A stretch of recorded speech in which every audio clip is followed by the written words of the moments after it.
देखिए, इस वीडियो में हम बात करते हैं मैथ्स के कुछ क्वेश्चंस की बात करेंगे जो इम्पोर्टेंट क्वेश्चन हम सॉल्व करेंगे। तो पहला क्वेश्चन एक सॉल्व करते हैं, मिक्स क्वेश्चन हम सॉल्व करेंगे, यानी कि सारी जो टॉपिक्स हैं उनका मिक्स क्वेश्चन हम सॉल्व करेंगे। जैसे एक क्या है, 100 मीटर लंबी ट्रेन है। 100 मीटर लंबी क्या है, ट्रेन है। ये अपने से विपरीत दिशा में 5 किलोमीटर प्रति घंटे की चाल से जा रहे एक व्यक्ति को 6 सेकंड में पार करती है। यानी कि ट्रेन इस डायरेक्शन में जा रही है और एक व्यक्ति इधर से आ रहा है और वो उस व्यक्ति का स्पीड दे रखा है 5 किलोमीटर प्रति घंटा। इस आदमी को ये जो आदमी है इसको 6 सेकंड में ये ट्रेन पार कर जाती है। तो रेलगाड़ी की चाल हमसे पूछी है, जो ट्रेन है उसकी चाल हमसे पूछी है और किस में पूछी है, किलोमीटर प्रति घंटा में ये पूछी है। तो सबसे पहले तो हम ये देख सकते हैं कि ये आमने सामने है, यानी कि एक आ रहा है और एक जा रहा है। तो इसके लिए हमारी स्पीड क्या रहेगी, तो दोनों के लिए मान लो हम सबसे पहले मान लेते हैं ट्रेन की स्पीड x है और आदमी का स्पीड है 5 है, तो x + 5 हो जाएगा किलोमीटर प्रति घंटे में। अगर ये ट्रेन की जो लंबाई है मीटर प्रति सेकंड में दे रखी है, अगर इस मीटर प्रति सेकंड को हम बदलना चाहते हैं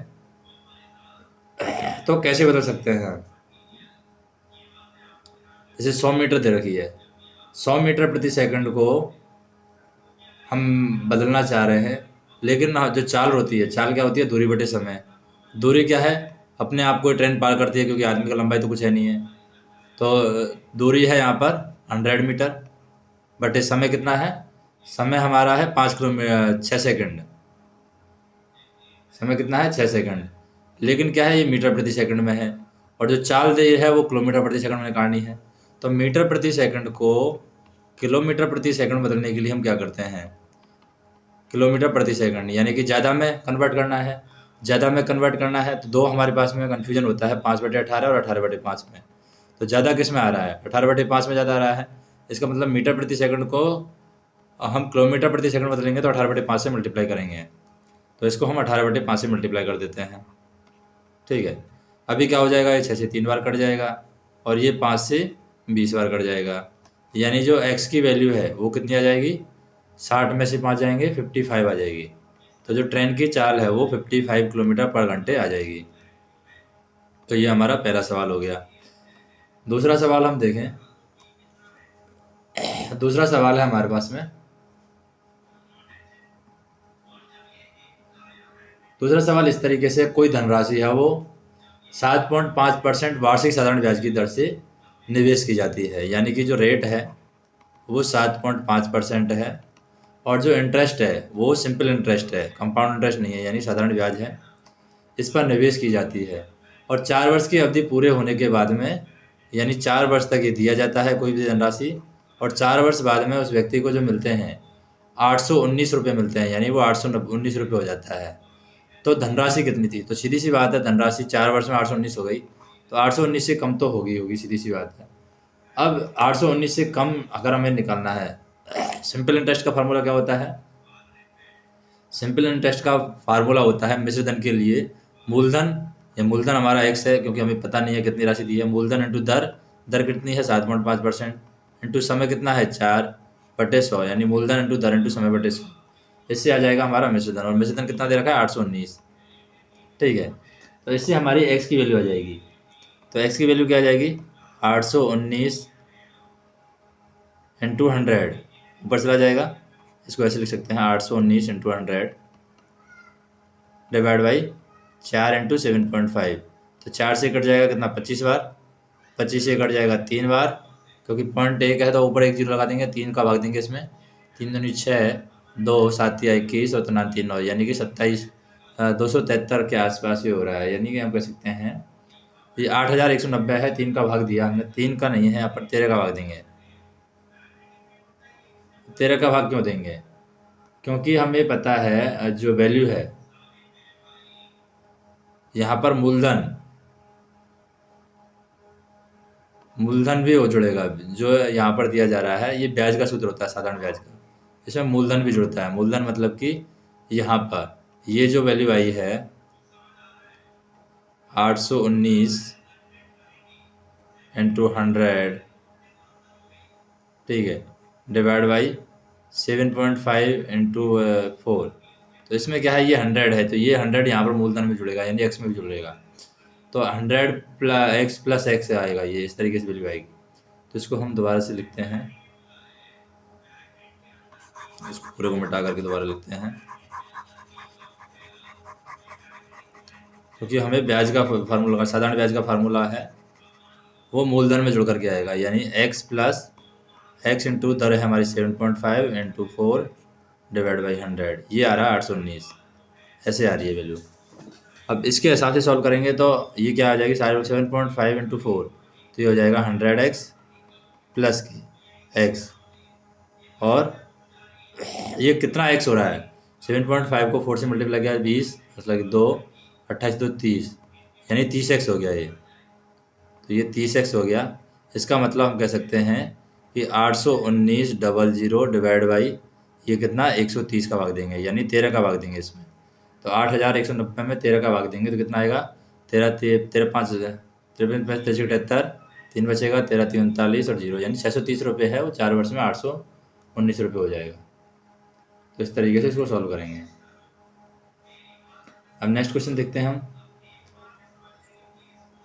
नेक्स्ट क्वेश्चन है चुनाव वाला क्वेश्चन भी आता है। एक चुनाव में उम्मीदवार ए ने कुल वैध मतों का 65% प्राप्त किया है। उम्मीदवार यहाँ पर दे रखा ए, उसने कुल जो वैध मत है उनका 65% इसने प्राप्त किया है ए ने, और कुल मतों के 25% है वो मत है वो अवैध घोषित कर दिए गए हैं, यानी कि 100% जो मत हैं उनमें से 25% मत है वो अवैध घोषित कर दिए गए हैं। लेकिन इसने जो 65% प्राप्त किया है ये वैध मतों का प्राप्त किया है, ये हमें ध्यान रखना है, लैंग्वेज पे हमें ध्यान रखना है। यदि मतों की कुल संख्या 46,000 है, कितनी है, 46,000 मतों की कुल संख्या है, तब उम्मीदवार ए के पक्ष में कुल वैध मतों की संख्या निकालनी है। तो उम्मीदवार ए के पक्ष में कितना आया, तो सबसे पहले तो हमने अवैध कितने 25% अवैध कर दिए, तो 4600 का कितना निकाला हम, 75% निकालेंगे, क्योंकि 25% तो अवैध हो गए। अब ये 75% का भी 65% ए को मिला है, तो इसका भी 65% निकाल देंगे। ठीक है, अब जो भी वैल्यू आएगी वो हमारा आंसर आ जाएगी। देखते हैं क्या आती है वैल्यू। ये 2 0 से 2 0 कैंसिल आ जाएगा, 25 3 75, 25 चौके 100। ठीक है, 4 से हम देखें, 4 एकम 4, 4 एकम 4 5, इंटू 3 और इंटू 65। अब ये क्या कैंसिल कैलकुलेट करेंगे तो ये क्या आ जाएगा, 345 इंटू 65।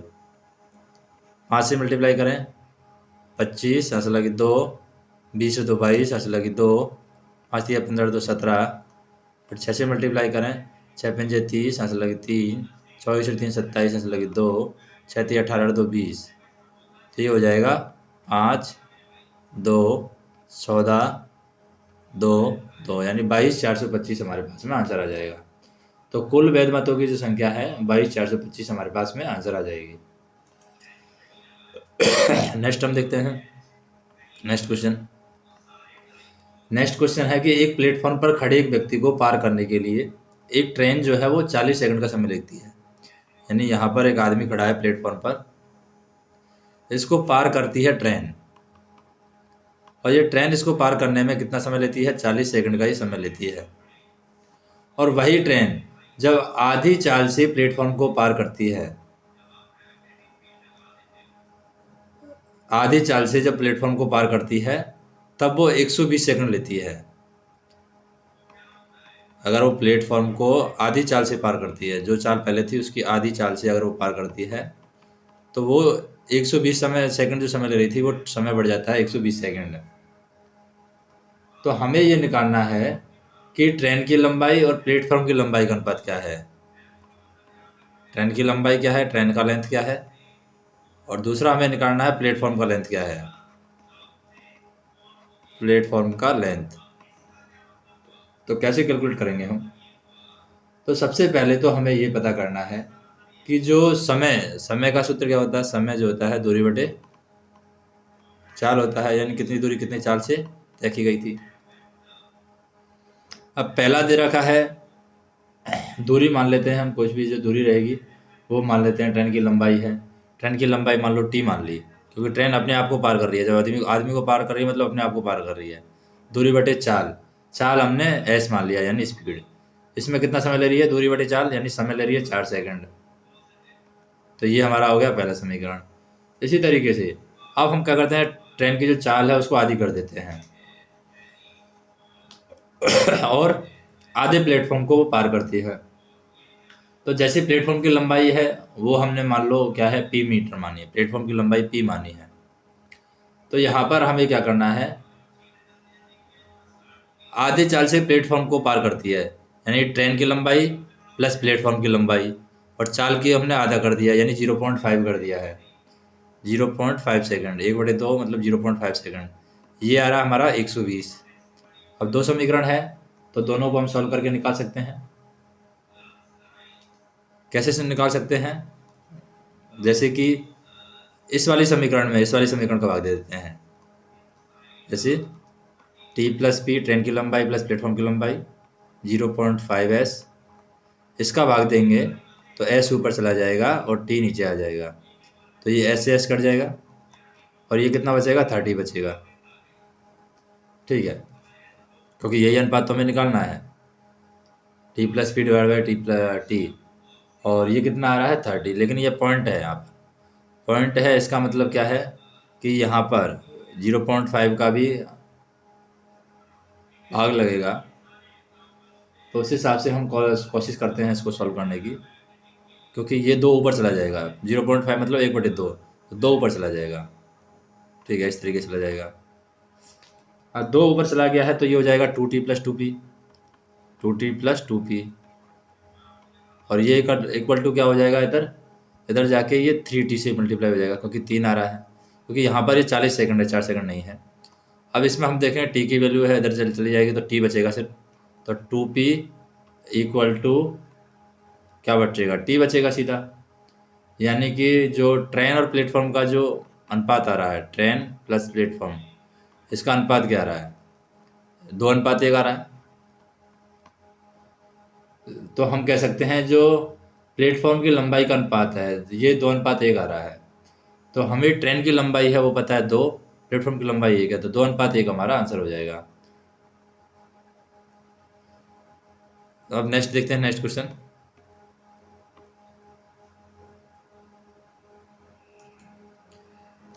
नेक्स्ट क्वेश्चन है, राहुल जो है एक निश्चित राशि 20% का हिस्सा है वो विजय को देता है। अपने पास में उसके पास में कुछ, राहुल के पास में कुछ राशि है और उस राशि का वो 20% उस राशि का हिस्सा है। राशि मान लेते हैं कुछ भी, x या 100 मान लेते हैं। ये 20% विजय को दे देता है। 20% विजय को दे दिया तो इसका मतलब विजय को जो दिया है 20 ही दिया है 100 में से। और विजय ने प्राप्त धन जो है उसको 20 रुपये मिले, प्राप्त धन में से 25% पुस्तकें खरीदने में, यानी 20% का 25% से क्या है, उसने पुस्तक खरीद ली है यानी बुक्स खरीद ली है। और 40% घड़ी खरीदने पर खर्च कर दिया। 40% की क्या हुआ, उसने घड़ी खरीद ली। और उल्लेखित खर्चों के बाद में विजय के पास में 2800 रुपये बचते हैं। इनके बाद भी विजय के पास में 2800 रुपये बचते हैं। तो राहुल के पास प्रारंभ में कितनी राशि थी? तो पूछ रहा है राहुल के पास में कितनी राशि थी। तो सबसे पहले तो जो भी राशि होगी वो उसको हम छोड़ देते हैं, 100 मान के चलते हैं हम। 100 मान के ये क्वेश्चन सॉल्व होता है कि नहीं होता। तो यहाँ पर 20 है, 20% का 25% इस पर खर्च कर दिया, यानी 20 × 25/100 कितना आ रहा है? 25 चौके 100 यानी 4, यानी 4% अब बुक्स पे खर्च किया है उसने। और 40% घड़ी पे खर्च किया है, यानी 20 × 40/100। ठीक है, ये 5 बार कटेगा, यानी 8% है वो घड़ी पे खर्च कर दिया है। यानी 20% में से 8% उसने खर्च किया है और उसके बाद भी उसके पास में 2800 रुपये बचते हैं। 2800 रुपये मतलब 20% में से 12% तो उसने खर्च कर दिया है, फिर भी 8% का वैल्यू जो बच रहा है वो 2800 बच रहा है। कितना बच रहा है? 2800। तो हम क्या कर सकते हैं, 8% का वैल्यू 2800, तो 1% का 2800/8 हो जाएगा। तो 100% की वैल्यू के लिए 100 से मल्टीप्लाई कर देंगे इसको। तो 8 से इसको सॉल्व करें, 8 दिया 24, 8 से तो वैल्यू निकल नहीं रही है यहाँ पर। जैसे 20 इंटू 25/100 यानी 20% का 25% 4% हो गया, और 20 का 40% 8% हो गया। 12% उसने खर्च कर दिया है, यानी कि 8% की जो वैल्यू है उसके पास में 2800 बची है। 20 का 8% 2800।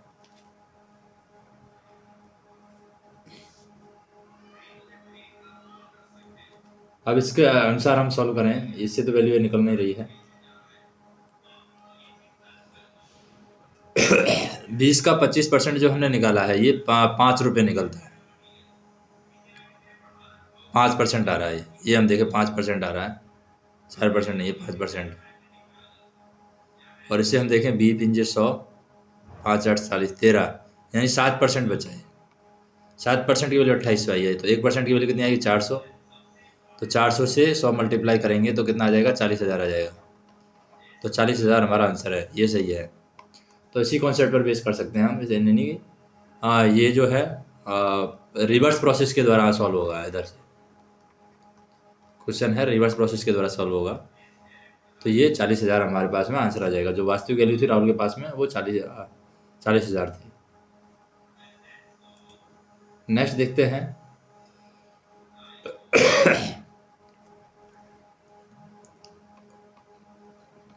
नेक्स्ट क्वेश्चन है हमारे पास में, जैसे वैल्यू दे रखी है 1 + x² + x⁴ that is equal to 585। ठीक है, और एक वैल्यू दे रखी है 1 - k x + k² ये वैल्यू दे रखी है 65, और हमें कैलकुलेट करनी है 1 + x + x² की वैल्यू। ये हमें कैलकुलेट करनी है, यानी इसका मान क्या होगा। तो दो समीकरण हमें दे रखी है। पहली बात तो हमारे पास में जैसे a² - b² का फार्मूला क्या होता है? a² - b², इसका फार्मूला होता है a - b a + b। ये हमें पता होना चाहिए। अब एक हमारे पास में एक इक्वेशन होती है a + b का होल स्क्वायर, इसका फार्मूला क्या होता है? a² + b² + 2ab। ठीक है, इन दोनों को हम सॉल्व करते हैं। तो सबसे पहले तो हम ये वाला जो समीकरण है इसको तोड़ने की कोशिश करते हैं। तोड़ कैसे सकते हैं इसको? इसको हम इस तरीके से तोड़ सकते हैं कि 1 + k, ये क्योंकि x⁴ है,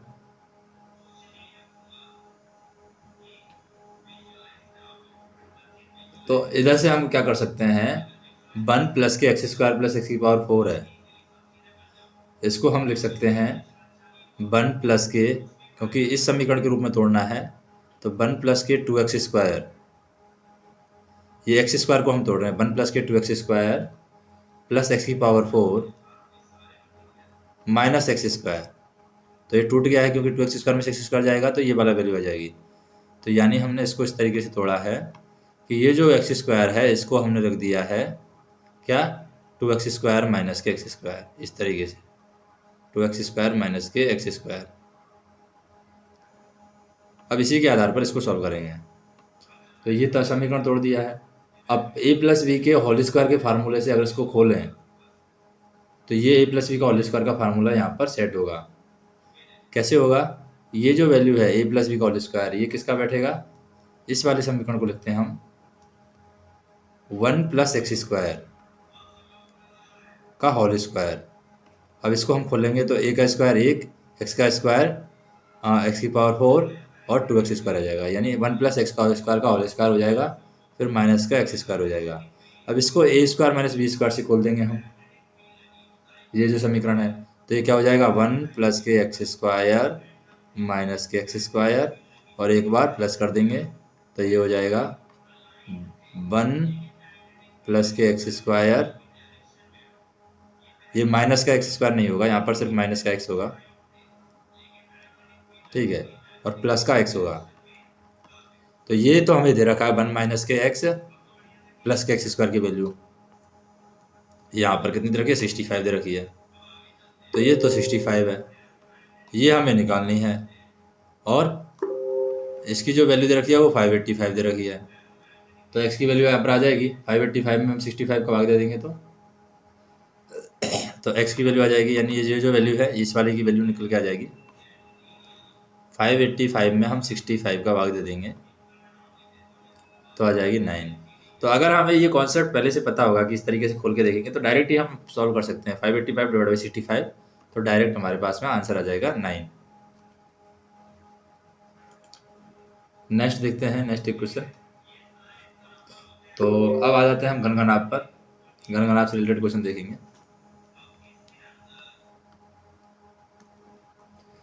जैसे घनाभ की लंबाई और चौड़ाई है वो 10 और 5 दे रखी है। घनाभ की जो लंबाई है वो 10 दे रखी है और चौड़ाई है वो दे रखी है 5। लंबाई 10, चौड़ाई 5, और यदि घनाभ का आयतन है वो दे रखा है 50√19। आयतन दे रखा है 50√19। ठीक है। घनाभ के विकर्ण की लंबाई हमें पूछी है। क्या पूछा है? विकर्ण पूछा है। घनाभ का विकर्ण क्या होगा? तो कैसे कैलकुलेट करेंगे? सबसे पहले जो घनाभ का आयतन है वो होता है LVH, यानी लंबाई इंटू चौड़ाई इंटू ऊंचाई। LVH, L होता है त्रिज्यक ऊंचाई, लंबाई गुणा चौड़ाई गुणा ऊंचाई, ये होता है घनाभ का आयतन। घनाभ का आयतन भी हमें दे रखा है 50√19 दे रखा है। विकर्ण हमसे पूछा है घनाभ का। तो घनाभ के विकर्ण की जो लंबाई होती है वो होती है √ में L² plus B² plus H²। ये हमें कैलकुलेट करना है। अब कैसे सॉल्व करेंगे हम इसको? क्योंकि एक तरफ दे रखा है घनाभ का आयतन और घनाभ का विकर्ण दे रखा है। LVH की वैल्यू है वो हमें दे रखी है 50√3। L भी दे रखा है, H भी दे रखा है। तो B की वैल्यू हम निकाल सकते हैं, H की वैल्यू निकाल सकते हैं। लंबाई इंटू चौड़ाई इंटू ऊंचाई, ऊंचाई हमें दे रखी है, H की वैल्यू निकाल सकते हैं क्योंकि L into B into H हमें दे रखा है 50√19। ठीक है। L की वैल्यू है हमारे पास, B की वैल्यू है, यानी 10 इंटू है, 5 इंटू है, H की वैल्यू हमें पूछी है तो H की वैल्यू यहाँ से निकाल सकते हैं 50√19 डिवाइड बाई 10 इंटू 5। तो H की वैल्यू क्या हो जाएगी? सिर्फ √19। अब ये इसमें पुट कर देंगे विकर्ण में। तो जैसे विकर्ण में पुट करेंगे इसको वैल्यू को, तो क्या आ जाएगा? √ में L² मतलब कि 10 का स्क्वायर 100 हो जाएगा, B² यानी 5 का स्क्वायर 125 हो जाएगा, इंटू H² का स्क्वायर यानी √19 का स्क्वायर 19 हो जाएगा। तो ये 225 और 19 कितना हो गया? 125 19। ये क्योंकि 5 का वर्ग 25 है, 0 आएगा यहाँ पर। 5 का वर्ग 25 है, इसको हटा देते हैं। तो 125 और 19 कितना हो गया? 144। तो विकर्ण की लंबाई कितनी आ जाएगी? 12। तो 12 हमारा आंसर आ जाएगा। तो इस तरीके से घनाभ से रिलेटेड अगर विकर्ण पूछा जाए तो हम सॉल्व कर सकते हैं। नेक्स्ट क्वेश्चन देखते हैं। त्रिकोणमिति से एक क्वेश्चन देखते हैं हम। जैसे कि एक क्वेश्चन दे रखा है tan θ1 प्लस θ2। tan θ1 प्लस θ2, ये वैल्यू दे रखी है √3 के इक्वल। ठीक है। और sec θ1 माइनस θ2 दे रखी है 2√3। sec θ1 माइनस θ2, θ1 माइनस के θ2, ये दे रखी है 2√3।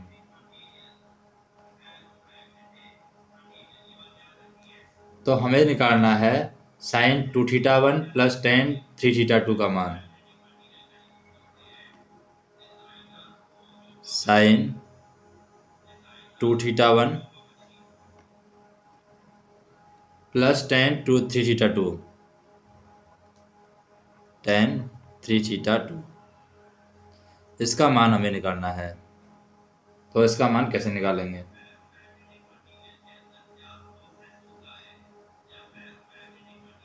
सबसे पहले तो हमें ये देखना है कि tan θ1 प्लस θ2 की वैल्यू √3 दे रखी। तो √3 tan में किसका मान होता है? tan 30 का मान 1 होता है, 60 का मान हम देखें 1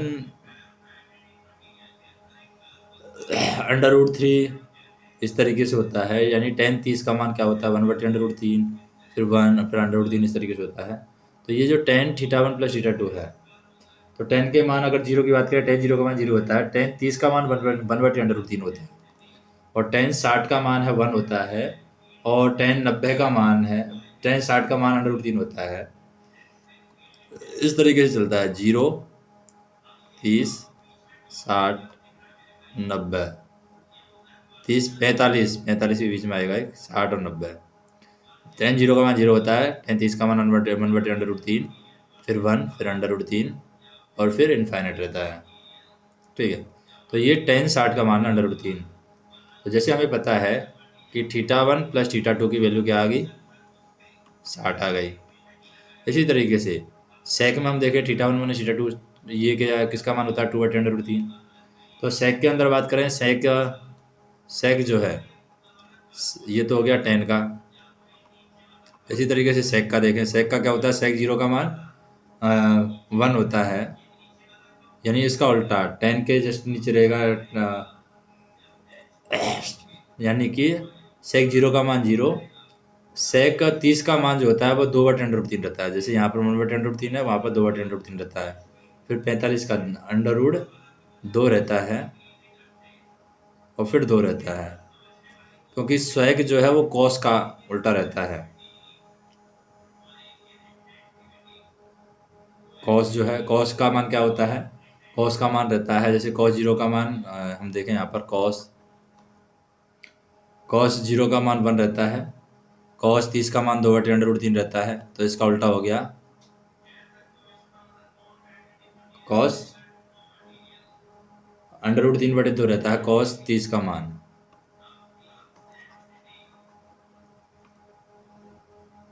cos 30 का मान √3/2, फिर cos 45 का मान √2 रहता है, और cos 60 का मान 1/2 रहता है, और cos 90 का जो मान है वो 1 रहता है, और cos 90 का मान 0 रहता है, 1 नहीं रहता। तो इसी का उल्टा है, हम कह सकते हैं sec होता है, क्योंकि ये जो 1 है वो 0 हो जाएगा, और 1/1 उल्टा 1 ही रहेगा, ये 2/√3 हो जाएगा, और ये √2, ये 2, और ये 1 का 0 यानी इनफाइनाइट हो जाएगा। तो यहाँ पर हम देखें ये जो वैल्यू है 2/√3 किसकी आ रही है, ये 0 है, ये 30 है, 30 की वैल्यू आ रही है। तो यहाँ पर θ1 - θ2 है वो 30 है, θ1 - θ2 30। तो इससे वैल्यू क्या आ जाएगी हमारी, θ1 की वैल्यू आ जाएगी, θ1 की वैल्यू आ जाएगी यहाँ पर 45, और θ2 की वैल्यू हम निकाल सकते हैं, θ2 की वैल्यू आ जाएगी 15। तो θ1 आ गया है हमारे पास में, θ2 आ गया है, दोनों का मान हम रख करके सॉल्व कर सकते हैं। θ1 45 है, तो साइन ये हो जाएगा 90, साइन 90 का मान क्या होता है, साइन 90 का मान 1 होता है, प्लस ये tan 3θ2 है, और tan θ2 की वैल्यू 15 है, तो 3θ2 की जगह tan 45, और tan 45 का मान क्या है 1 होता है, तो ये 1 कर देंगे, तो 1 और 1 क्या हो रहा है 2 हो रहा है, तो 2 हमारा आंसर आ जाएगा। तो इस तरीके से सॉल्व करेंगे। तो ये ट्रिग्नोमेट्री का जो वैल्यू है वो भी हमें पता होना चाहिए कि किसका वैल्यू क्या होता है। अब नेक्स्ट क्वेश्चन देखते हैं। एक नाव है, उसमें 10 व्यक्ति बैठे हैं। कितने व्यक्ति बैठे हैं, 10 यहाँ पर लोग बैठे हैं एक नाव में, और जिनका औसत भार है वो 58 है, यानी 58 उनका औसत भार है, तो 58 से मल्टीप्लाई कर देते हैं तो 580 उनका भार हो जाएगा। एक व्यक्ति नाव छोड़ने से औसत भार 200 ग्राम कम हो जाता है। एक व्यक्ति नाव छोड़ देता है, यानी 9 ही रहते हैं, और ये जो औसत भार है वो 57 जैसे 58 kg था, वो 57.8 हो जाता है, यानी 200 ग्राम कम हो जाता है एक व्यक्ति के छोड़ने से। तो नाव छोड़ने वाले व्यक्ति का भार, तो यहाँ पर 9 से मल्टीप्लाई कर देंगे इसको, तो वैल्यू आ जाएगी 9 8 72, आंसर लगेगी 7, 9 7 63, 63 7 70, आंसर लगेगी 7, 9 5 45, 45 7 53, यानी 530.2 हो रहा है, यानी 8 तो इसमें बचेगा, 531 हो जाएगा ये। तो आप 580 में से 531 हम माइनस कर देंगे, तो ये बचेगा 7, क्योंकि 0.8 तो उधर बच ही रहा है ये। या फिर हम कह सकते हैं, हाँ ये भी कर सकते हैं, 531 भी, 10 में से 9 गया, 1 गया तो 9, और 7 में से 3 गया तो 4, यानी 49.8 आ रहा है। लेकिन यहाँ पर हम देखें कि जो 580 है, 580 में से हमें माइनस करना था 57 पॉइंट, ये 9 से मल्टीप्लाई कर 9 8 72 से लेकर 7 9 7 63 9 7 63 और 7 70 से लेकर 7 9 मुझे 45 45 और 7 कितना होता है, 45 से 7 52 होता है, 53 नहीं होता है, 52। तो इसके हिसाब से 52 आएगा यहाँ, तो ये 5 आएगा 59.8। तो 59.8 kg उसका वजन था, जो भी व्यक्ति गया था उसका वजन यहाँ पर 59.8 kg है। या फिर दूसरा एक शॉर्ट ट्रिक ये है कि जो भी नाव छोड़कर जाने वाला व्यक्ति है वो कैसे कर सकते हैं, जो हमारा पुराना औसत था, पुराना औसत क्या था हमारा 58 हमारा पुराना औसत था, ठीक है। पुराना औसत प्लस या माइनस, जैसे गया है तो माइनस होगा, नहीं तो प्लस होगा। तो जैसे हम देखें औसत कमी कितनी हुई है, पुराना औसत प्लस औसत कमी हुई है या वृद्धि हुई है, कमी हुई है तो माइनस होगा, कमी हुई है तो प्लस होगा, और वृद्धि हुई है तो माइनस होगा। तो कमी हुई है यहाँ पर 200 ग्राम की, तो हम कर सकते हैं 200 ग्राम की कमी हुई है, तो ये कमी आ जाएगी 200 डिवाइड बाई 1000। और फिर व्यक्तियों की कुल संख्या कितनी बची है, व्यक्तियों की कुल संख्या बची है 9, तो इससे ये कैंसिल आउट हो जाएगा। और ये कितना भाई 5 1/5 बचेगा। 1/5 को अगर हम इसमें भाग देंगे 9 में, तो ये क्या आ जाएगा 1.8 आएगा। तो 58 में 1.8 जोड़ देंगे तो 59.8 आ जाएगा। तो ऐसे भी हम सॉल्व कर सकते हैं। कमी होती है तो प्लस करते हैं, और वृद्धि होती है तो माइनस करते हैं। नेक्स्ट देखते हैं।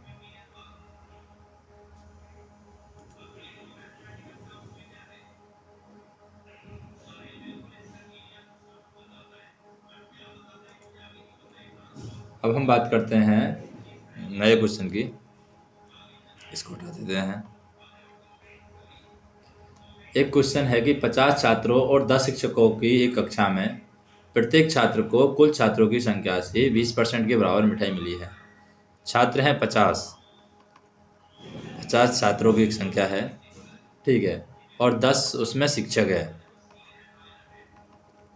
50 छात्र और 10 शिक्षक, इनकी एक संख्या है। प्रत्येक जो छात्र है, 50 जो छात्र हैं, इसमें प्रत्येक छात्र को कुल छात्रों की संख्या के 20% के बराबर मिठाई मिलती है। कुल छात्रों की संख्या 50% है, और 50% का 20% हम निकालें 20/100, तो 2 बार कटेगा, यानी कि 10 मिठाई एक छात्र को मिलती है, प्रत्येक छात्र को मिलती है।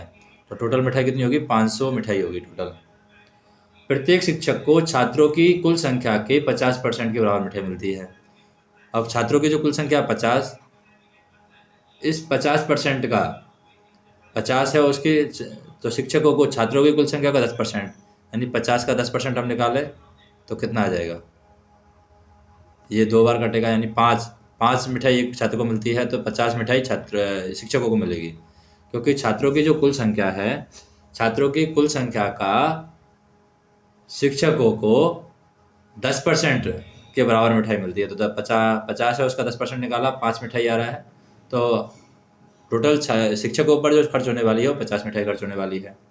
तो कुल मिठाइयों की संख्या कितनी है, तो 500 और 50 दोनों को जोड़ देंगे तो 550 हमारे पास में आंसर आ जाएगा।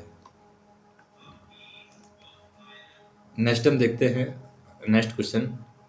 एक क्वेश्चन इस तरीके से है कि एक वस्तु है, उसका अंकित मूल्य है वो 56 रुपये है, यानी उस पर जो मार्किंग की गई है, मार्क प्राइस, वो है 56, ठीक है। अब यदि दुकानदार है वो 2 छूट दे देता है यहाँ पर, एक तो देता है 14 सही 2/7% की, और एक और छूट दे देता है 12 सही 1/2% की छूट देता है। और 2 क्रमिक बट्टे देने के बाद वस्तु का विक्रय मूल्य क्या है, तो 2 बार छूट दे दी तो विक्रय मूल्य क्या होगा, तो 56 रुपये तो पहले से अंकित मूल्य है। और इस पर दोनों छूटों को हम कैलकुलेट करते हैं, दोनों छूटों को कैलकुलेट करेंगे तो डायरेक्ट हम कैलकुलेट कर सकते हैं। जैसे 7 12 से 94, 14 से 98 तो 100/7, ठीक है। 24 से 25/2, ऐसे हो जाएगा ये। तो 7 दूनी 14, 14 छक 56, 4 आ जाएगा, 400 × 25,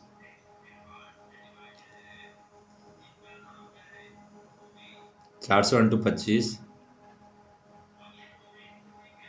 तो ये पहले तो हम इससे सॉल्व कर सकते हैं कि पहले तो उसने 14 सही 2/7% छूट दी, यानी कि 10/100/100 700 7 7 8 56। पहले तो हम ये देखते हैं ये वाली छूट दी है 14 सही 2/7%। 14 सी 14 100/7 आ रहा है, पहला छूट दिया उसने 100/7%। तो 100% में से 100/7% घटा देते हैं, तो उस हिसाब से कैलकुलेट कर सकते हैं, यानी कि 100/7%, 100 का भाग देंगे नीचे, 1/7 छूट देती है, 1/7 छूट दे दिया, इसका मतलब 6/7 हो गया। तो 56 इंटू 6/7 कर दिया, ठीक है। दूसरा छूट दे रहा है वो 12 12.5 की, यानी 25/2%। 25/2, इसका मतलब 100 से नीचे मल्टीप्लाई करेंगे तो 25 चौके 100, यानी 1/8 हो रहा है। तो ये 7/8 हो निकल के आ रहा है। तो यहाँ पर क्या कर सकते हैं, हाँ 1/7 की छूट देंगे तो 48 बचेगा, ठीक है। फिर 8 से इसको मल्टीप्लाई करेंगे, 8 7 8 6 की 48, यानी 7 6 की 42।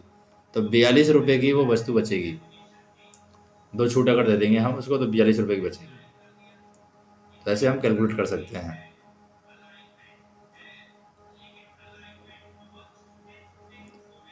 जैसे इसको ऐसे भी समझ सकते हैं, जैसे 100% है, उस पर दो क्रमिक बट्टे दिए, एक 20% का फिर एक 20% का दे दिया।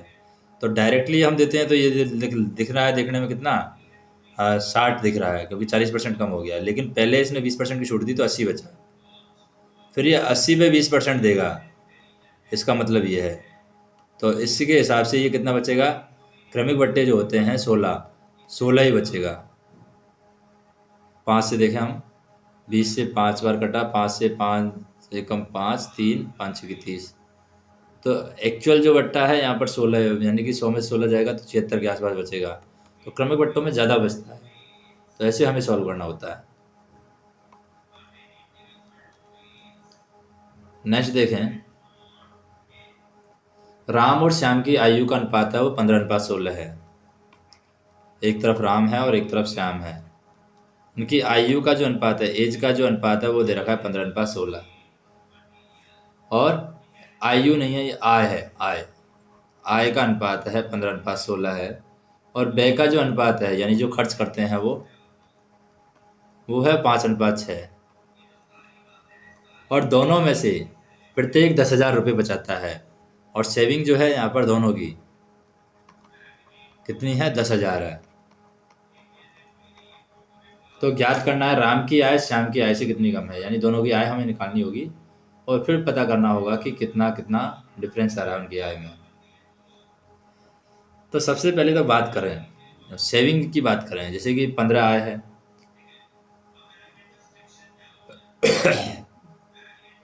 तो मंथली जो इनकम है वो हम मान लेते हैं कोई भी। जैसे राम की आय की बात, बचत जो है आय में से व्यय चला जाएगा तो बचत बचेगी। राम की आय है 15x, श्याम की आय है 16x। राम का व्यय है वो 5 बाई, और यानी कि आय है उसको x से मल्टीप्लाई कर देते हैं, व्यय है उसको y से मल्टीप्लाई कर देते हैं, तो आय व्यय हमारा निकल आ जाएगा।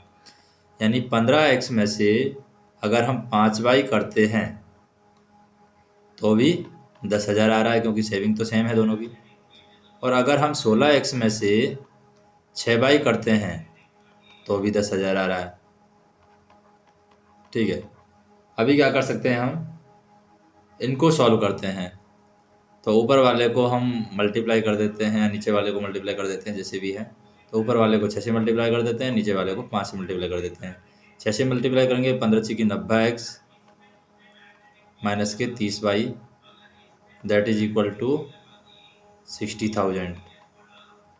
और नीचे वाले को 5 से मल्टीप्लाई करेंगे तो 80x माइनस के 30 by, that is equal to 50,000, ठीक है।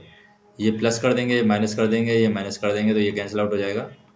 इसको सॉल्व करेंगे तो 10x की जो वैल्यू है वो आ जाएगी 10,000। तो x की वैल्यू क्या आ रही है, 1000। अब x की वैल्यू हमारे पास में 1000 है, हमें किस में डिफरेंस पूछा है, आय में डिफरेंस पूछा है। तो 16x में से 15x जाएगा, यानी x की वैल्यू 1000। तो आय में जो डिफरेंस आने वाला है वो 1000 रुपये का ही आने वाला है। तो ये हमारा आंसर होगा। नेक्स्ट हम देखते हैं,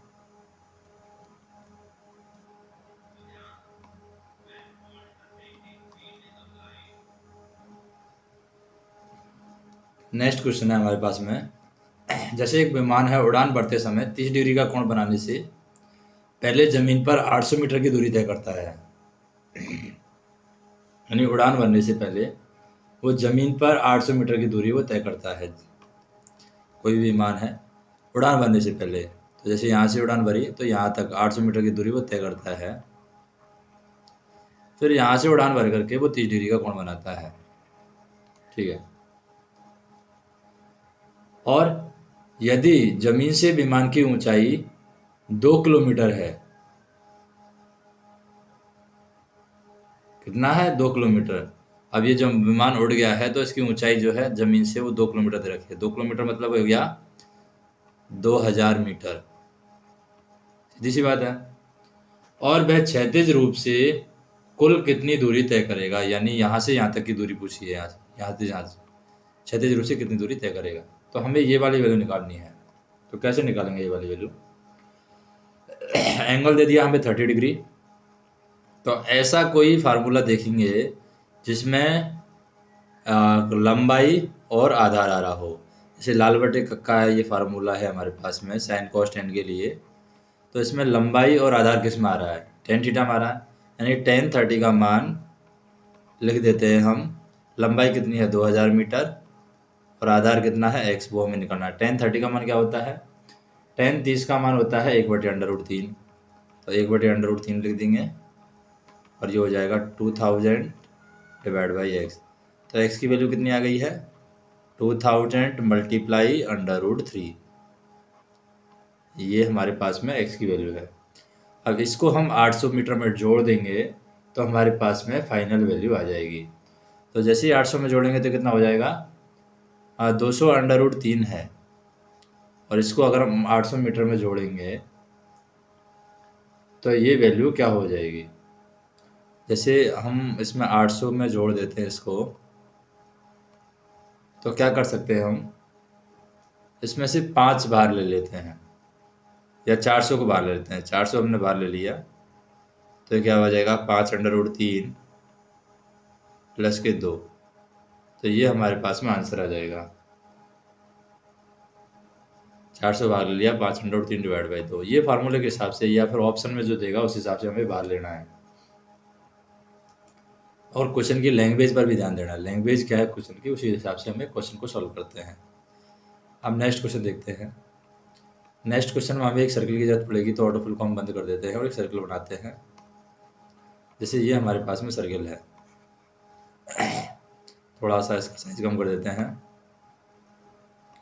और इसमें फिर लाइन भी ले लेते हैं। इसका साइज है वो कुछ ज़्यादा ही है, ये हम कम कर देते हैं। ठीक है। अभी इस सर्कल में अलग अलग पार्ट्स कर रखे हैं। इस तरीके का क्वेश्चन है, हमेशा एग्जाम में आता है। जैसे इसके पार्ट्स है वो अलग अलग कर देते हैं हम। आज इस तरीके से पार्ट है। अभी क्या दे रखा है कि वित्त के मामले में कोई खर्च जो कर रहा है वो कर रहा है 12%। ठीक है। फिर HR के मामले में जो खर्च कर रहा है वो कर रहा है 14%। तो ये टोटल कितना होता है, 360 होता है। ये 12 और 14 हो गया। फिर IB के मामले में 14% का, IB के मामले में 19% कर लगा रहा है। तो 360 डिग्री का कोण बनता है, इसमें 100 का ये पूरा मैटर है। फिर IT के मामले की बात करें, IT में वो 17% खर्च कर रहा है। और IR की बात करें, IR के मामले में वो 16% खर्च कर रहा है। और अब विपणन की बात करें, यानी व्यापार जो हो गया, उसमें वो खर्च कर रहा है 22%। तो इन सबको हम जोड़ेंगे तो 100% आएगा। तो MBA में विशेषज्ञता के मामले में विद्यार्थी का प्रतिशत भार ये दिया हुआ है। विद्यार्थियों की जो कुल संख्या है वो यहाँ पर 8000 है। इसमें से HR में 14%, कुछ वित्त में है 12%, इस तरीके से है। तो हमें ये देखना है कि एचआर, विपणन और आईटी में विशेषज्ञता रखने वाले व्यक्तियों की कुल संख्या क्या है। एचआर में कितना है 14, तो इसको जोड़ देंगे एचआर। फिर विपणन पूछा है तो विपणन को भी जोड़ देंगे 22, और फिर आईटी पूछा है आई2 को भी जोड़ देंगे 17। तीनों को जोड़ेंगे कितना आ रहा है 9 और 4 13, असल लगी 1 5 53%। तो 8,000 का 53% निकाल लेंगे तो 4,000 से ऊपर ही आएगा वो। 8,000 का 53% क्या होता है डिवाइड बाई 100, तो ये हो जाएगा 0 8 या 24, असल लगी 2 8 45 तो 42, यानी 4240 स्टूडेंट रहेंगे जो हमारे पास में इन तीनों को मिला करके रहेंगे। तो इस तरीके के क्वेश्चन में इस तरीके से ही हम सॉल्व करते हैं। किसी डिफरेंस पूछ लेगा कि भाई वित्त में और एचआर में जो स्टूडेंट है उनका डिफरेंस क्या है, तो इस टाइप का ही क्वेश्चन यहाँ पर पूछा जाता है। नेक्स्ट क्वेश्चन देखते हैं। एबीसी एक त्रिभुज दिया हुआ है, उसमें त्रिभुज के आंतरिक जो कोण है, जैसे कोई भी हम त्रिभुज बना लेते हैं, एक त्रिभुज बना लेते हैं एबीसी,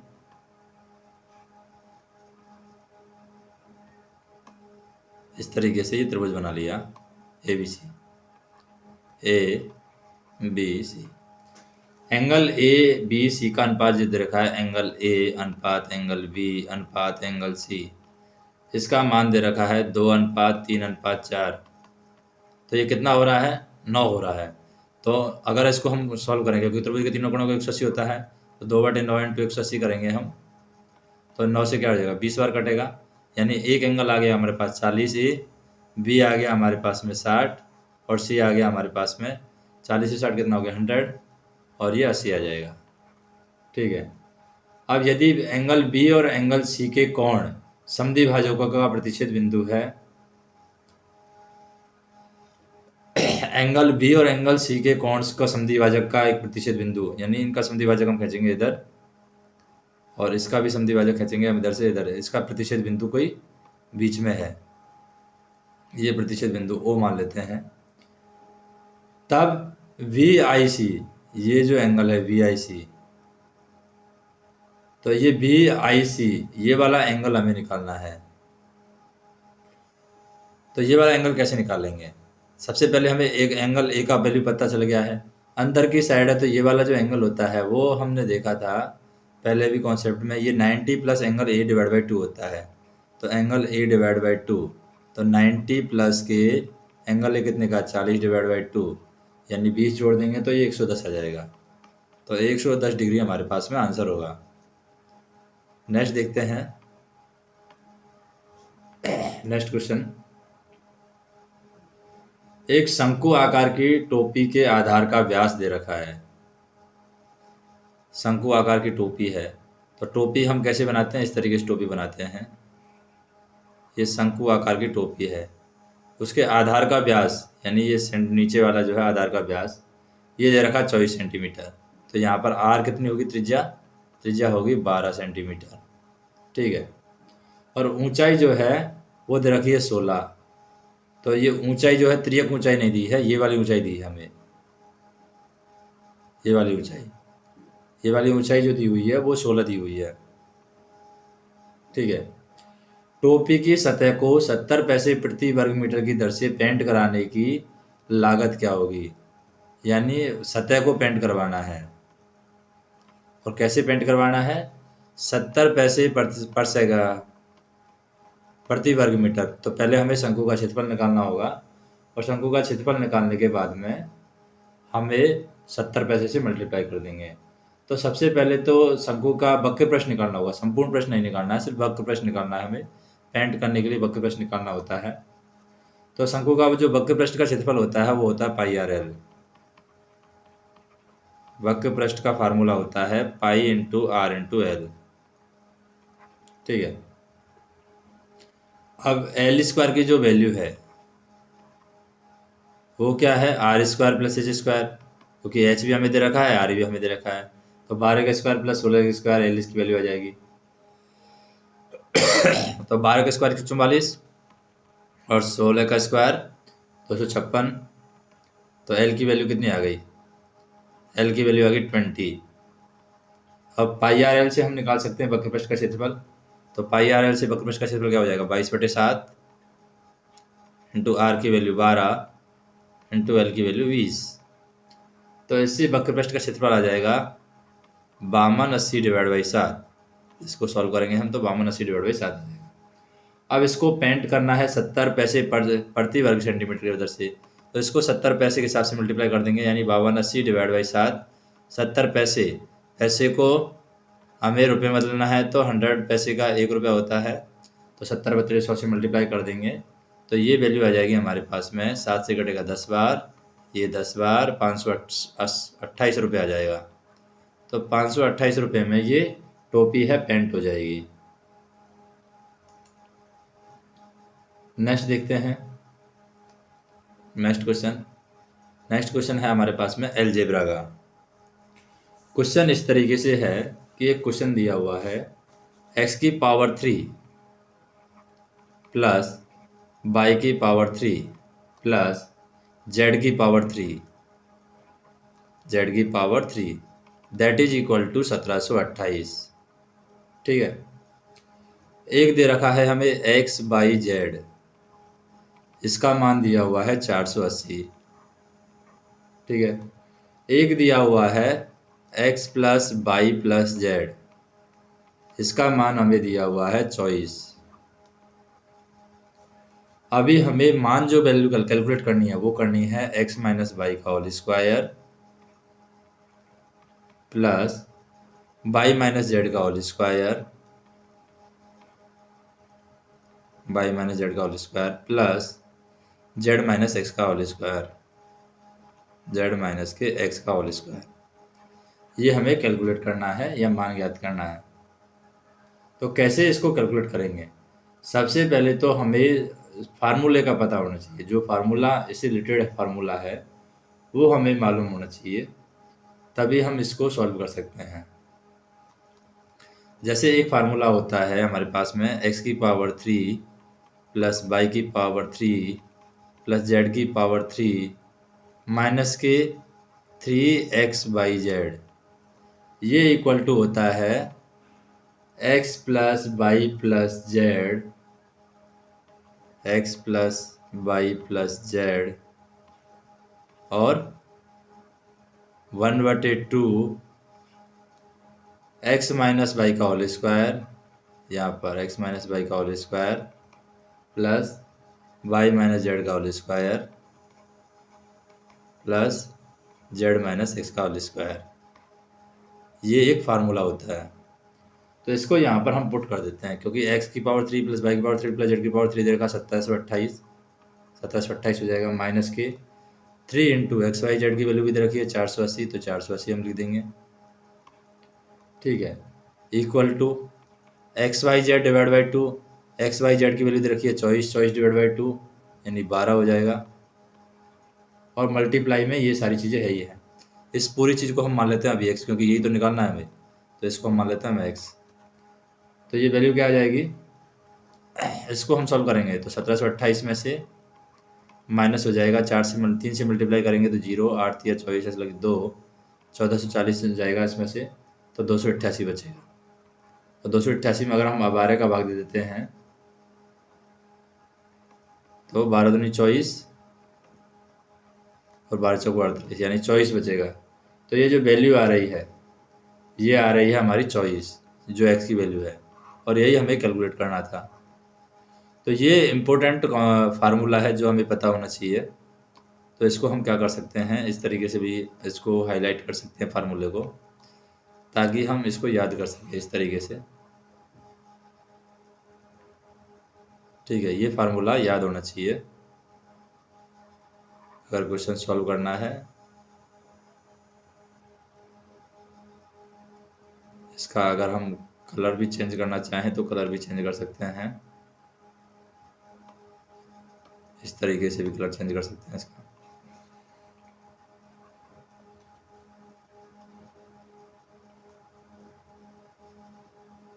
ठीक है, ये इम्पोर्टेंट फार्मूला है, याद होना चाहिए।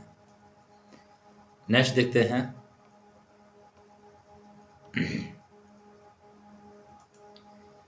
नेक्स्ट हमारे पास में एक कॉन्सेप्ट है, एक वृत्त में जीवा की लंबाई दे रखी है 30 सेंटीमीटर, यानी वृत्त बनाना पड़ेगा और उसकी में जीवा की लंबाई 30 सेंटीमीटर दे रखी है। तो सबसे पहले तो हम बनाते हैं वृत्त। ठीक है, ये चलो कोई नहीं, कलर चेंज कर लेते हैं, ब्लैक ले लेते हैं। तो एक वृत्त है, उसमें जीवा की लंबाई 30 सेंटीमीटर है और जीवा वृत्त के केंद्र से 8 सेंटीमीटर की दूरी पर है। तो जो भी जीवा है यहाँ पर वृत्त के केंद्र से 8 सेंटीमीटर की दूरी पर है, तो लाइन हम खींचेंगे जीवा के लिए।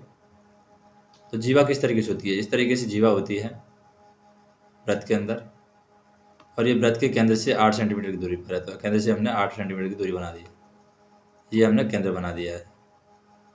ठीक है, तो यहाँ पर इसको कैसे ऐसे भी मान सकते हैं, क्योंकि त्रिज्या तो केंद्र से सब तरफ से मिल सकती है, तो इधर भी मिला सकते हैं, हम इधर भी मिला सकते हैं इसको। ठीक है, अब सॉल्व करते हैं। ये ओ मान लेते हैं, ये 8 दे रखी है। जीवा की जो लंबाई है वो 30 दे रखी है, तो जीवा जो है ये वाली जीवा होगी, तो 30 यानी बराबर बराबर भागों में, केंद्र से जीवा पर जो लंब डलता है वो बराबर बराबर भागों में बांटता है, तो ये 15-15 होगा। तो वृत्त का व्यास हमसे पूछा है, क्या पूछा है? वृत्त का व्यास। वृत्त का व्यास क्या होगा? तो वृत्त का व्यास आराम से निकाल सकते हैं, क्योंकि आर जो है यहाँ से निकल जाएगी।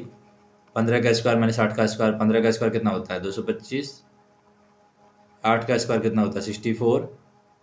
तो ये आर स्क्वायर की वैल्यू आ जाएगी, तो आर की वैल्यू आ जाएगी 1 बचेगा यहाँ पर, ये 6 बचेगा, यानी कि हम कह सकते हैं 15 के स्क्वायर और 8 का स्क्वायर दोनों जोड़ना पड़ेगा ये, तो 9 और 8 और 2 यानी 289 हो रहा है आर स्क्वायर की वैल्यू। तो आर की वैल्यू कितनी आ रही है यहाँ पर? 17 आ रही है। तो व्यास कितना हो जाएगा? व्यास जो है आर का डबल होता है, तो 34 आंसर हमारा आ जाएगा। तो वृत्त का जो व्यास है वो 34 हम आराम से निकाल सकते हैं। नेक्स्ट क्वेश्चन देखते हैं। एक कंपनी है, उसमें विवरण दिया हुआ है, एक सारणी बनाते हैं हम, और सारणी के हिसाब से सॉल्व करेंगे उसको। जैसे एक कंपनी बनाते हैं, ठीक है, ये बना लेते हैं कंपनी, तो इसमें लाइंस भी हमें खींचनी होगी। ये ईयर का लाइन बना लेते हैं। फिर कंपनी किस टाइप की है उसके लिए बना लेते हैं, प्रकार बना लेते हैं उस टाइप की। यहाँ पर हम ईयर लिख देंगे कंपनी का, जो भी ईयर रहेगा, और यहाँ पर हम कंपनी का टाइप लिख देंगे, जो भी कंपनी का टाइप रहेगा। जैसे कि हमारे पास 5 प्रकार की कंपनी है। एक कंपनी ए, एक कंपनी बी, ठीक है, इसी तरीके से एक कंपनी सी, इसी तरीके से एक कंपनी डी, और इस तरीके से कंपनी है। और ईयर की भी हम बात कर लेते हैं। जैसे ईयर हमारा एक 2007 है, या 4-5 साल का कोई भी डेटा बना लेते हैं। एक 8 है, 2008 की बात कर रहे हैं। फिर एक 2009 की बात कर रहे हैं, एक 2010 की बात कर रहे हैं, एक 2011, 2012 की बात कर रहे हैं। इसमें हमें डेटा फिल करना होगा। जैसे कि कुछ भी डेटा दे देगा हमें, जैसे भी डेटा रहेगा, जैसे यहाँ पर हमें दे देगा वर्ष, यहाँ पर कंपनी का हमें प्रकार दे देगा, किस तरह की कंपनी है। यहाँ पर जैसे कंपनी ए, बी, सी, डी, ई टाइप की कंपनी है। यहाँ पर ईयर दे देगा, जैसे कि 2007, 2008, ठीक है, 2009, 2010, 2011, 2012, और यहाँ पर कुछ भी जो डेटा है रैंडमली वो दे देगा। जैसे हमें दे रखा है 2000, क्वेश्चन में इस तरीके से पूछा है 2010 और 2012 के बीच में बेचे गए बी गीजरों की संख्या में क्या अंतर है। जैसे 2010 में हम देखेंगे बी गीजर में कितने दिए हुए हैं। मान लेते हैं कि बी गीजर में 2010 में 189 गीजर दिए हुए हैं, ठीक है, और 2012 है, उसमें बी गीजर में जो दे रखे हैं 145 गीजरों की संख्या दे रखी है। इस तरीके से क्वेश्चन में पूछेगा कि भाई बी गीजर जो है 2010 में भी बेचे गए हैं और 2012 में बेचे गए हैं, तो गीजरों की संख्या में अंतर क्या है। तो 189 में से 145 हम माइनस कर देंगे, अब ये जो गीजरों की संख्या है 189 में से 145 जाएगा, माइनस करेंगे तो कितना आएगा 44। तो 44 हमारा आंसर आ जाएगा। तो सारणी में हमें ये देखना है कि डेटा जो लैंग्वेज में किस तरीके से दिया हुआ है उसका डेटा हम कैसे पूछें। जैसे मान लेता है, पूछ लेता है कि यहाँ पर हम कुछ भी डाल देते हैं, ये 5 है और ये 7 है। पूछ लेता है क्वेश्चन में कि 2008 में डी कंपनी के कितने गीजर बेचे गए और 2010 में डी कंपनी के कितने गीजर बेचे गए, उनका अनुपात क्या है। तो डायरेक्ट अनुपात आ जाएगा 5:7। अंतर क्या है, अंतर पूछ सकता है। कितने प्रतिशत ज़्यादा बेचे गए थे वो भी पूछ सकता है। यानी इस तरीके के जो टेबुलेशन वाले जो फॉर्मूले हैं, टेबुलेशन वाले जो क्वेश्चन हैं, उनमें इस तरीके का क्वेश्चन आ सकता है। अब हम बात करते हैं, कुछ क्वेश्चन बार वाले भी पूछे जाते हैं। तो बार वाले हम देखते हैं एक क्वेश्चन। तो यहाँ पर बार डायग्राम हमें बनाना होगा। जैसे क्या है, 3 कंपनियां हैं, उनका टर्नओवर भी करोड़ों में दे रखा है। तो यहाँ पर हम उसका टर्नओवर बना लेते हैं करोड़ों के हिसाब से, जो भी टर्नओवर रहेगा उनका। जैसे यहाँ से 0 से बना देते हैं, 0, 10, 20, ये 10, इस तरीके से 10, 20, 30, 40, 50, 60, 70,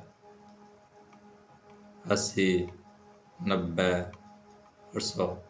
इस तरीके से हम डेटा लिख लेंगे। यहाँ पर 100 लिख लिया, यहाँ पर 90, 80, 70, 65, 60, 50, 40, 30, 20, 10, इस तरीके से।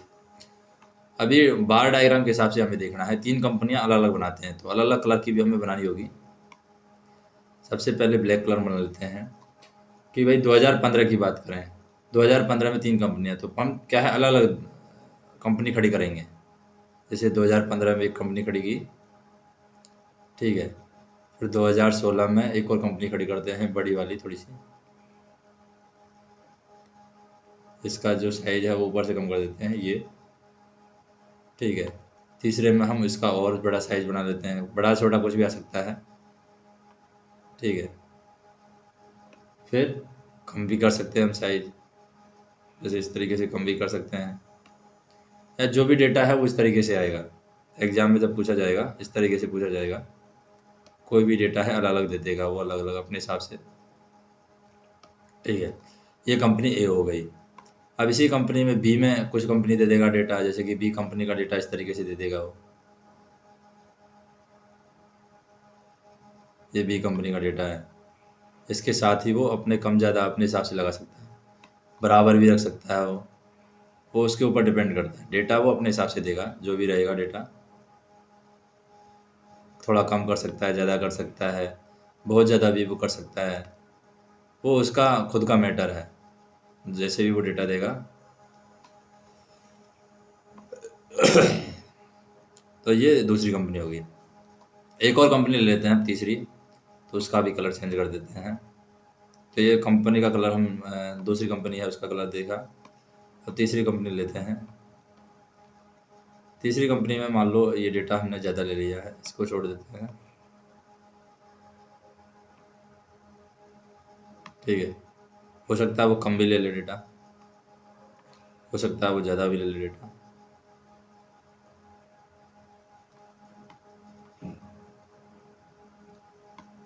इस तरीके से वो डेटा देगा,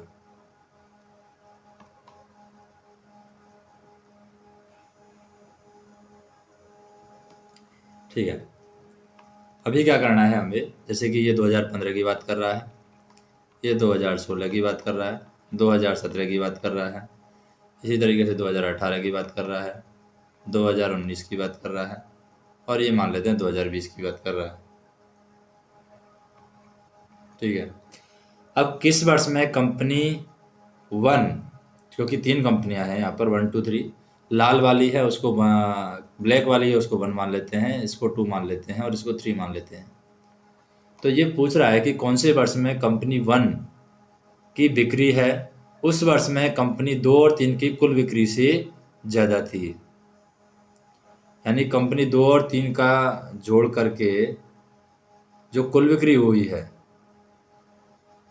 उसकी आधी थी, यानी 2-3 में कंपनी 2 और 3 की जो बिक्री हुई है उसका आधा कंपनी ए का आधा आना, यानी कंपनी ए का मान आना चाहिए। 2 और 3 कंपनी ए का मान आना चाहिए। तो ऐसे कौन सा वर्ष है जिसमें ऐसी घटना हुई थी, वो हमें निकालना है। जैसे मान लेते हैं कि 2016 के अंदर कंपनी ए है,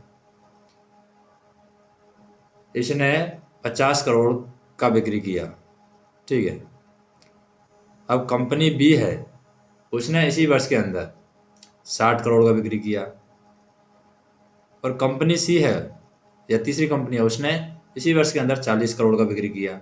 तो इन दोनों का योग या इन दोनों के योग का आधा 50 के 50 हो रहा है, यानी कंपनी 2 और 3 है उनका योग का आधा कंपनी ए की बिक्री के बराबर है। तो इस तरीके से लैंग्वेज जो देगा उसी के आधार पर हम क्वेश्चन सॉल्व करेंगे।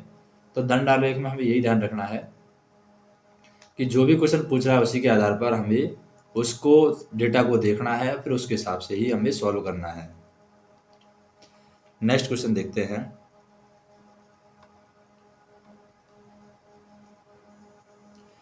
नेक्स्ट क्वेश्चन है, सुमित ने 6500 रुपये में एक वस्तु खरीदी है। तो एक व्यक्ति है सुमित, ठीक है, 6500 रुपये में एक वस्तु है ये खरीदता है और 24% के लाभ पर उसको बेच देता है। 24% इस पर लाभ कमा लेता है।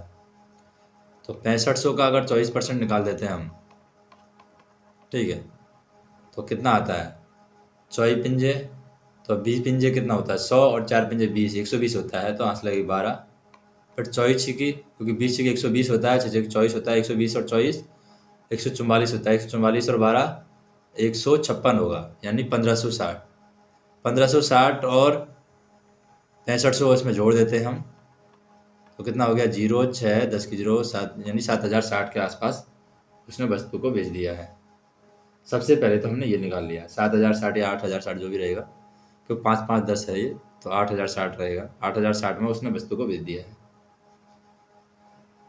अब क्या करता है, उस धनराशि से उसने एक अन्य वस्तु खरीदी और उसे 20% की हानि पर बेच दिया। अब 8060 है, उस पर 20% की हानि उसने करी है। तो 8060 इसको हम 80 से मल्टीप्लाई कर देते हैं, 80/100, क्योंकि 20% की हानि हुई है। तो 1 0 से ये कट जाएगी, 1 0 से ये कट जाएगी, तो 8 से की 48 और 8 8 64, यानी कि 6468 रुपये हो गए। तो उसे लाभ हुआ या हानि, तो सीधी सी बात है, यहाँ पर लाभ हुआ या हानि ये हम देख सकते हैं। स्टार्टिंग में उसने 6500 रुपये खर्च किए थे, अभी उसके हाथ में 6448 रुपये आए हैं। तो सीधी सी बात है, हानि हो रही है उसको। और कितने रुपए की हानि हो रही है, यहाँ पर 52 रुपये की हानि हो रही है, क्योंकि 48 में 52 जोड़ेंगे तो 65, यानी 6500, और फाइनल उसके पास में 6448 आया है। और यहाँ पर सीधी सीधी यहाँ पर 52 रुपये की उसको हानि हुई है। नेक्स्ट हम देखते हैं, क्वेश्चन सॉल्व करेंगे हम। नेक्स्ट एक अलजेब्रा का क्वेश्चन हम कह सकते हैं, या नंबर सिस्टम का क्वेश्चन हम कह सकते हैं। क्वेश्चन इस तरीके से है कि 4/3 है, उसके स्क्वायर है, और उसके स्क्वायर का भी पावर 3 है, इनटू 2/3 है, 2/3, उसके पावर है -4, इनटू एक हमारे पास में 27/16 है,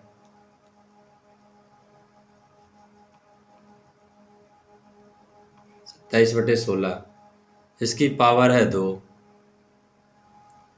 और इसकी भाग जो है, भाग हम कर सकते हैं 3 की पावर 3, यानी इसके डिवाइड में। तो इसका सॉल्यूशन हम निकालेंगे, कैसे सॉल्व कर सकते हैं इसको। तो सबसे पहले 4/3 का स्क्वायर कर देते हैं, तो ये क्या हो जाएगा, 16/9, यानी हम कह सकते हैं 16/9 की पावर 3 है, 16/9 की पावर 3, इनटू ये क्या है, 4 की 2 की पावर -4 है, -4 है पावर में। तो इसको हम कैसे कर सकते हैं, जैसे 2 दूनी 4, 4 दूनी 8, 8 दूनी 16, और ये 3 का 3 दूनी इतना दिया 9, 9 दिया 27, 27 दिया 81, यानी पावर -1 करके हम इसको उल्टा कर देंगे यहाँ पर। तो 2 की पावर जो 16 है, 2 की पावर 4 है, इसको हम ऐसे कर सकते हैं 16, क्योंकि 4 हम अंदर ले आए और -1 को बाहर रहने दे, तो ये हो जाएगा 16/81। ठीक है, इसकी पावर -1 कर दिया क्योंकि 4 को हम अंदर ले आए।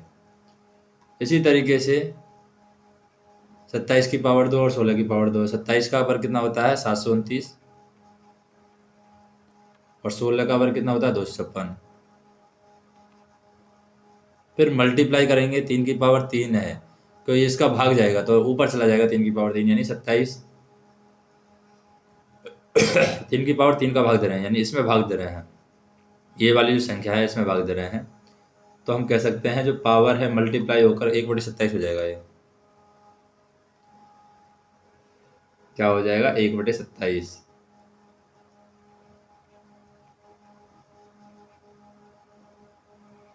ऊपर नहीं जाएगा, ये नीचे ही रहेगा, 1/27 रहेगा।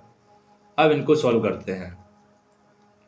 तो जैसे इसको सॉल्व करेंगे, यहाँ पर हम देखें 16 की पावर 3 है, यहाँ 9 है, तो इसको बीच वाले को छोड़ देते हैं, या फिर इसको उल्टा कर देते हैं, 81/16 कर देते हैं इसको।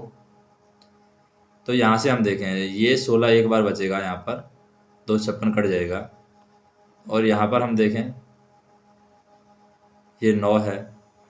ठीक है, ये 81/16 हो जाएगा, उल्टा हो जाएगा, ये माइनस की पावर 1 है इसलिए ये 729 है डिवाइड बाई 27। तो 27 इंटू अगर हम 9 करते हैं, या फिर ऐसे भी कर सकते हैं हम, 27 से ये 3 बार कटेगा और 3 से ये 3 बार कटेगा, 16 से 100 तो कर ही रहा है, यानी कि हम कह सकते हैं 729 डिवाइड बाई 3 हो गया ये। क्योंकि जैसे 5 की पावर -1 है, इसका मतलब 1 डिवाइड बाई 5 होगा, ऐसे ही है। तो वैसे ही हमने इसको सॉल्व किया है। अब यहाँ पर देखें 16 बचा था, और यहाँ पर 9 की पावर 3 था, ये 3 की पावर 3 बचेगा। तो 3 की पावर 3 से भी हम इसको सॉल्व कर सकते हैं, एक क्या 81 बच रहा है ये, क्योंकि 27 से 3 बार कट रहा है, फिर 3 की पावर 3 से 3 की पावर 2 बार बचेगा ये 9। तो फाइनल जो वैल्यू आएगी हमारे पास में वो आएगी 3। जैसे भी हम इसको सॉल्व करेंगे वो फाइनल वैल्यू हमारे पास यही आने वाली है।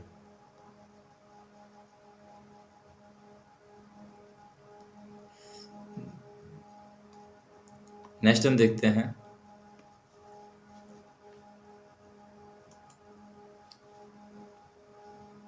नेक्स्ट हमारे पास में एक इक्वेशन दे रखा है px की पावर 3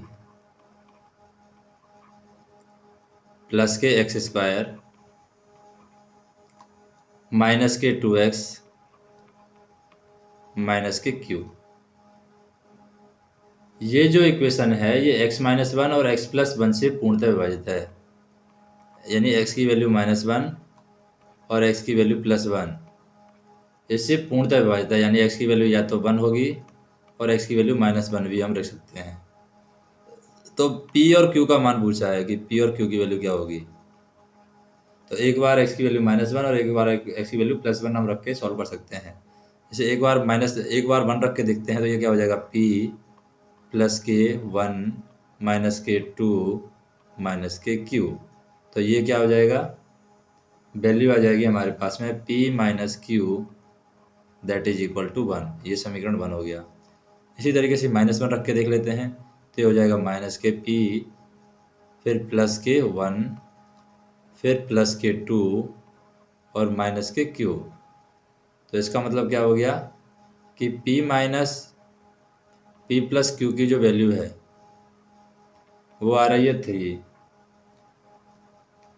एक आ गई वैल्यू और एक दूसरी भी आ गई, p प्लस क्यू की वैल्यू 3। तो यहाँ पर लिख देंगे p प्लस क्यू की वैल्यू 3 आ रही है। इसको सॉल्व करेंगे तो 2p की वैल्यू आ जाएगी, ये कैंसिल हो जाएगा 4, तो p की वैल्यू आ जाएगी 2। p की वैल्यू 2 आ गई है, तो हम q की वैल्यू निकाल सकते हैं। q की वैल्यू क्या आएगी 1 आएगी। तो p की वैल्यू 2 और q की वैल्यू 1, ये हमारे पास में आंसर होगा। तो जैसे भी सॉल्व करेंगे ये हमारे पास में आंसर होने वाला है। अब नेक्स्ट देखते हैं क्वेश्चन। नेक्स्ट है, बिल और एलिजाबेथ ने कुछ धनराशि का निवेश करके एक रेशम कीट पालन का व्यवसाय शुरू किया था और 3 वर्षों के बाद में उनको लाभ हुआ है, यानी दो है, ए और बी मान लेते हैं, बिल और उनको छोड़ दो। 3 वर्षों के बाद में कुल लाभ प्राप्त हुआ है, जिसे उन्होंने कुछ भी लाभ प्राप्त हुआ है, कुछ भी हम मान सकते हैं। 3 वर्ष तक उन्होंने व्यापार किया है और उनका जो अनुपात है वो लाभ का वो 3:5 है। यदि बिल ने 60,000 रुपये का निवेश किया, यानी ए जो है उसने 60,000 रुपये का निवेश किया, बिल को ए मान लेते हैं, तो एलिजाबेथ ने कितना किया, यानी बी ने कितना किया। तो सबसे पहले हम मान सकते हैं बी का हमें पता नहीं है, इसका हमें पता है कि 60 किया, तो 60 × 36 एलिजाबेथ ए ने किया, क्योंकि 36 महीने तक किया। अब बी ने जो भी किया हो, लेकिन एक्स किया होगा मान लेते हैं, तो उसने भी 36 साल तक किया है, मतलब 36 महीने तक दिया है, तो वो हम निकाल सकते हैं। तो जो लाभ हमें मिलने वाला है, कुल लाभ का जो हिस्सा मिलने वाला है, जैसे ए को जो मिलने वाला है वो कितने मिलने वाला है, 3/5। ये लाभ का अनुपात है हमारा, यानी कुल लाभ में से बिल का हिस्सा है वो 3 है और कुल लाभ में से एलिजाबेथ का हिस्सा है वो 5 है, यानी ए का हिस्सा 3 है, बी का हिस्सा 5 है। अब ए का हिस्सा है वो उसने 60 की राशि लगाई है 3 साल तक, 60,000 है, और इसका हमें पता नहीं है, एक्स की राशि लगाई है 3 साल तक। तो इससे हम एक्स की वैल्यू निकाल सकते हैं, क्योंकि ये क्या हो जाएगा 9x, या फिर हम ऐसे भी काट सकते हैं इसको, एक्स की वैल्यू कितनी आ जाएगी, इस तरीके से सॉल्व करेंगे एक्स की वैल्यू, लेकिन हमें पता है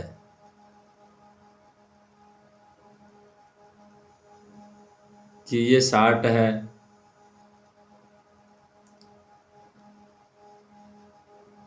इसको सॉल्व करें 3x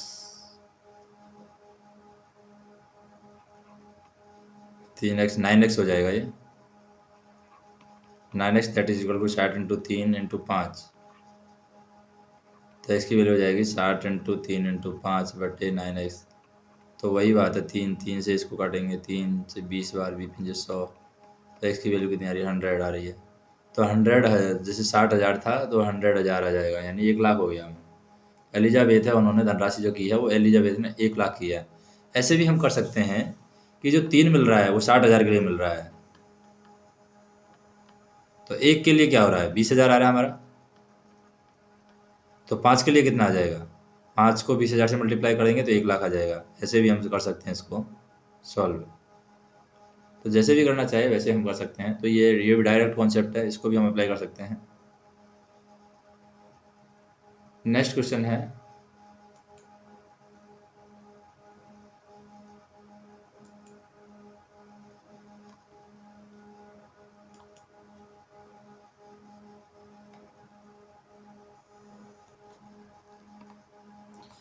नेक्स्ट क्वेश्चन हम देखते हैं। 2 मोटरसाइकिल है, ए और बी किसी चौराहे की ओर बढ़ रही है। चौराहे तक पहुंचने के लिए मोटरसाइकिल ए और मोटरसाइकिल बी के द्वारा जो दूरी है वो 144 और 169 है। तो जैसे एक मोटरसाइकिल दो चौराहे की तरफ कैसे बढ़ेगी, जैसे यहाँ पर एक चौराहा है तो ए मोटरसाइकिल इधर से बढ़ रही है, बी मोटरसाइकिल इधर से बढ़ रही है। ए की दूरी है ये 144 है और बी है वो 169 मीटर चलेगी ताकि वो चौराहे तक पहुंच सके। और तो उनके चालों का अनुपात ज्ञात करना है ताकि दुर्घटना से बचा जा सके, क्योंकि ये टकरानी नहीं चाहिए, तो उनकी चालों का अनुपात हमें ज्ञात करना है। तो चाल का अनुपात भी क्या होगा, चाल का अनुपात भी सेम रहेगा, 144 बटे अनुपात 169 रहेगा, ताकि वो टकराए ना, क्योंकि चौराहे की तरफ बढ़ रही है। अब ये निकाला कैसे हमने, क्योंकि दुर्घटना से बचना है हमें, या इस तरीके से भी पूछ सकता है कि दुर्घटना से ना बचा जा सके, ना बचा सके मतलब दुर्घटना होगी चौराहे की तरफ बढ़ रही, तो यहाँ पर आके टकराएगी इस पॉइंट पर आके, तो ये क्या है 144 और 169 दोनों इनको जाना ही पड़ेगा, तो स्पीड है उसी हिसाब से रहेगी इनकी, तो 144 अनुपात 169 ही इनका स्पीड रहने वाला है।